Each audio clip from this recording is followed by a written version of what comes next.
A $6,000 car is making some of the biggest car companies in the world uncomfortable. And not because it's electric, not because it's futuristic, and definitely not because it's packed with luxury technology. In fact, the reason is almost the opposite.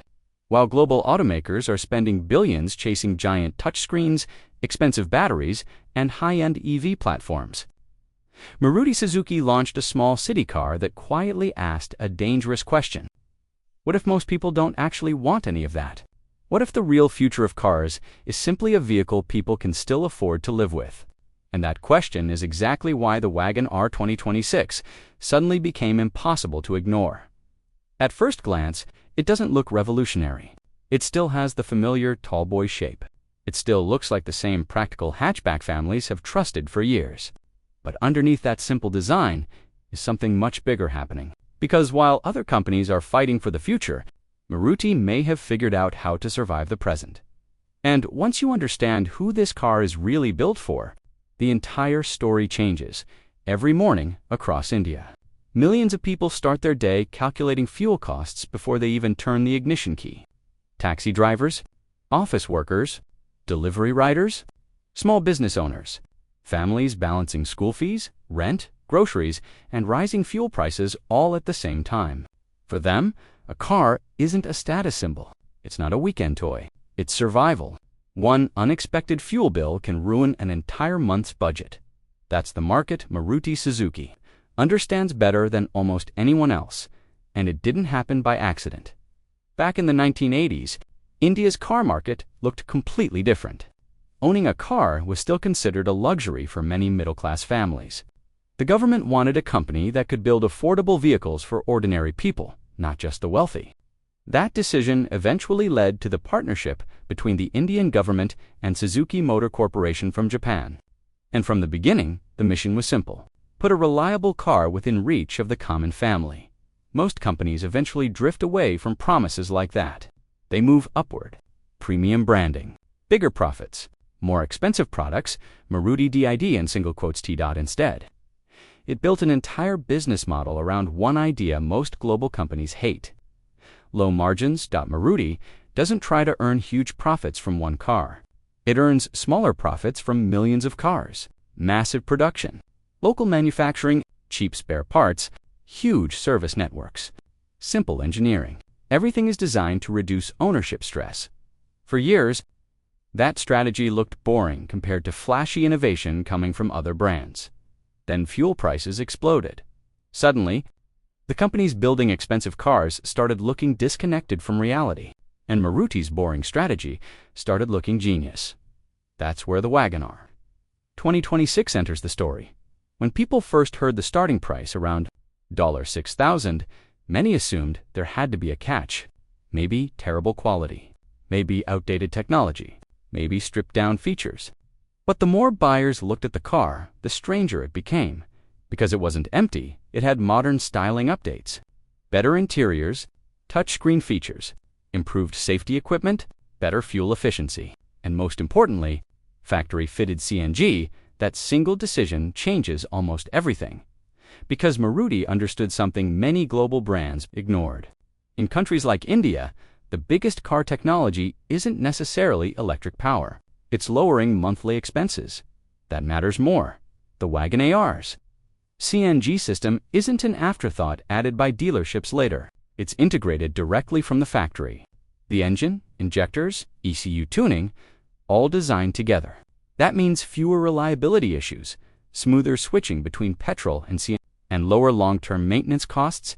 And for daily drivers, the numbers start becoming difficult to ignore. Someone driving 50 kilometers every day could save thousands of rupees every month compared to regular petrol use. Over a year, that difference becomes massive for middle-class households.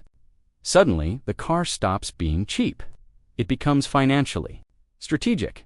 And this is where the story starts getting uncomfortable for the rest of the car industry. Because while companies everywhere talk about futuristic mobility, autonomous driving, giant battery platforms, and premium experiences, millions of customers are still asking much simpler questions. How much will it cost me every month? Can I repair it easily? Will fuel destroy my budget? Can my family depend on it every day? Maruti built the Wagon R around those questions. and that may be why competitors are paying attention. The strange part is that Maruti reached this moment while everyone criticized it for not moving aggressively into electric vehicles. For the past few years, EVs have dominated headlines. Tesla changed the global conversation. Companies rushed to announce electric futures, investors rewarded brands promising electric lineups, and during all of this, Maruti looked cautious. According to critics, Tata pushed deeper into EV. Hyundai expanded electric plans. MG launched newer electric models. Meanwhile, Maruti kept focusing heavily on petrol, hybrid, and especially CNG vehicles at first. It looked like hesitation, but Maruti may have been studying a different reality entirely, because outside major cities, charging infrastructure remains limited. Apartment charging is difficult for many people. Rural regions still struggle with stable power access. Battery replacement costs remain high, and even now, electric vehicles represent only a small percentage of total car sales in India. Maruti saw all of that, and instead of forcing customers toward expensive EV adoption, it chose something else. Transition technology, CNG, now. Hybrid next. Electric later. Not because EVs are unimportant, but because the company believes affordability comes first. That's why the Wagon R 2026 feels less like a simple hatchback and more like a statement. It says something most companies no longer want to admit. The majority of buyers still live in the real economy, not the future economy. And buyers are responding. Families like the space because the tallboy design makes the interior surprisingly practical. Elderly passengers can enter and exit easily. City drivers love the light steering and simple parking. Taxi operators trust the reliability. Delivery workers care about running costs more than horsepower. Numbers. The car fits daily life almost perfectly. Even the design changes feel calculated. Sharper headlights, updated grille, better alloy wheels, cleaner rear styling. Enough modern touches to attract younger buyers without increasing costs too much. Maruti didn't try to make the Wagon R look futuristic. It tried to make it acceptable, efficient, and affordable at the same time. That balance is incredibly difficult, and competitors are trapped in a different game now. Take Tata Tiago. Many buyers believe it feels safer and more solid. Hyundai's Grand i10 Neos offers more premium styling and features. Renault Kwid stays cheap. But once ownership cost enters the conversation, the Wagon R becomes difficult to beat overall, not necessarily the most exciting. Not necessarily the safest, but maybe the smartest, financially. And that distinction matters more than ever because something larger may be happening underneath this competition. Car buyers across developing markets are becoming less emotional and more mathematical. Rising living costs are changing how people think. Instead of asking, what's the coolest car? Many now ask, which car creates the least stress? That's a completely different market. And Maruti appears deeply prepared for it. The company also benefits from something global competitors struggle to replicate quickly: trust built over decades, massive service networks, easily available spare parts, mechanics everywhere who already understand the engines, strong resale values.